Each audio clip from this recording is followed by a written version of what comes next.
Hollywood é uma terra que sempre vendeu seus sonhos, vendeu o beijo, o corpo, o sorriso, a juventude e tudo na sua forma mais perfeita. Mas existe uma parte desse sonho que quase nunca aparece. Antes de estreia, tapete vermelho, de uma entrevista sorrindo para uma câmera, existe uma pessoa real ali. Alguém tentando sobreviver a esse peso de ser vista por milhões de pessoas.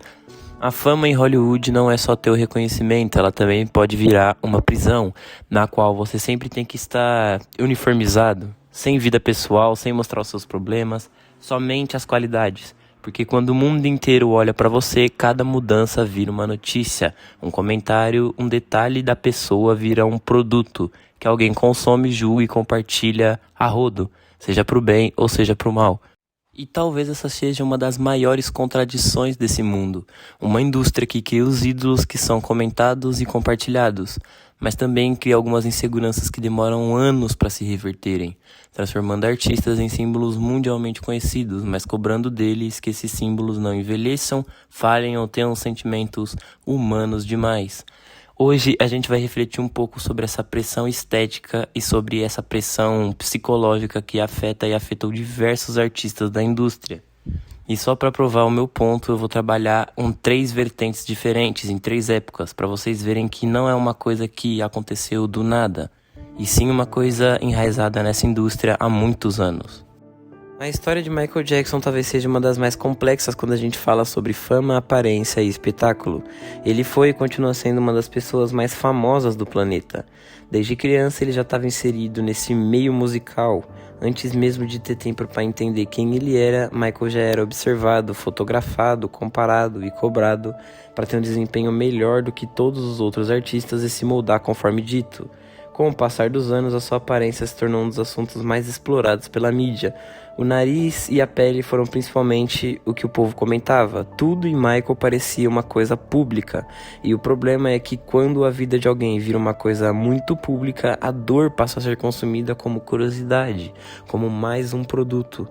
Um dos pontos mais importantes dessa história é o vitiligo, uma condição que causa perda de pigmentação na pele. Em 1993, em uma entrevista histórica com a Oprah, Michael afirmou que tinha esse vitiligo e que a doença destruía a pigmentação da sua pele e que ele usava maquiagem para tirar as manchas.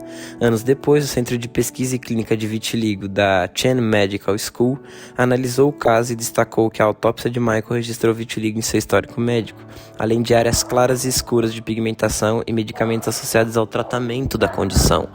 Isso não apaga as discussões sobre suas polêmicas cirurgias plásticas no nariz. O próprio Michael admitiu ter feito rinoplastia diversas vezes para tentar consertar o seu nariz, embora negasse muitas das outras especulações sobre o seu rosto. Mas reduzir a história dele querendo dizer que ele quis apenas mudar de cor ou virar outra pessoa é uma leitura cruel e simplista dessa história. Na entrevista, Michael também falou sobre sua relação difícil com o espelho.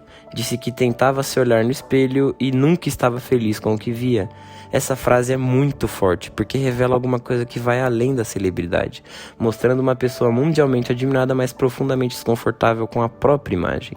E esse é o ponto central da história do Michael, porque ele não foi apenas um artista que mudou fisicamente. Ele foi alguém cuja aparência foi vigiada pelo mundo inteiro durante diversas décadas. A pele virou debate e o rosto virou uma piada, em uma sociedade que na época era completamente moldada por Hollywood, que estava no seu auge de lucro. O corpo deixava de ser apenas um corpo e virava manchete, virava marca. E Michael viveu assim, como se o mundo inteiro estivesse projetando interpretações sobre ele. Mas esse caso já é muito conhecido pela maioria das pessoas, porém o próximo é um buraco um pouquinho mais embaixo. Se o Michael mostra o espetáculo de fama global, nós temos outro caso que muitos quiseram deixar por debaixo dos panos. O caso da Judy Garland. Ela ficou eternizada como a Dorothy em Mágico de Oz, em 1939. Para o público, a Judy era apenas uma menina inocente, com a voz doce, os sapatinhos vermelhos e a fantasia colorida. Mas por trás dessa imagem havia uma adolescente submetida a um sistema brutal, que controlava sua vida e exigia sempre aquilo que era impossível.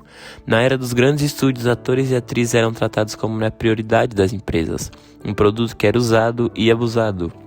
Não perguntavam se você queria, se você gostava, se você podia, apenas mandavam, e quem não fizesse, você já sabe o que acontecia.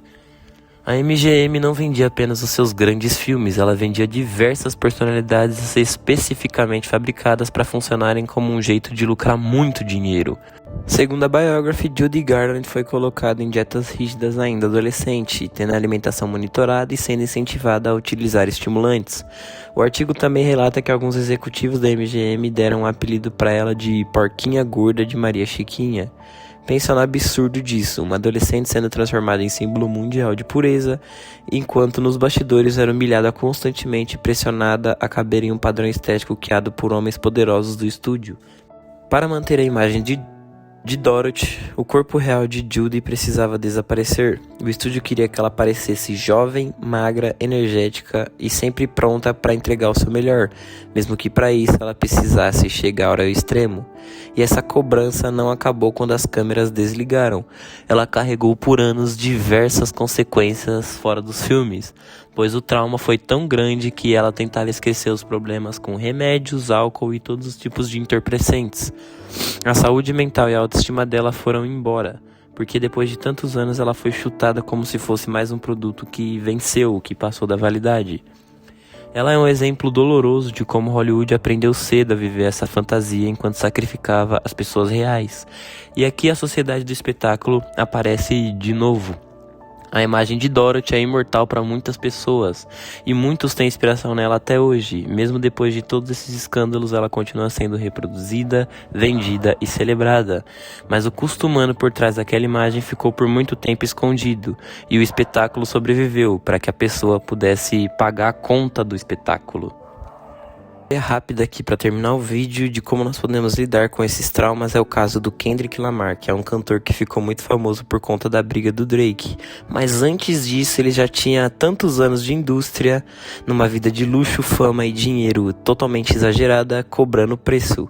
E para contornar tudo isso, ele se resolveu com amigos, esposa e principalmente com ele mesmo, levando todos esses traumas e histórias até uma psicóloga. E ele escreveu tudo isso no álbum Mr. Morale e The Big Steppers, onde ele desabafa e conta toda a trajetória dele até o momento em que ele entendeu que não vale a pena perder toda a sua vida por momentos e coisas passageiras, e sim encontrar coisas, pessoas ou valores que te ajudem a passar por esses momentos e se aceitar do jeito que você é. Mas isso é assunto para outro vídeo.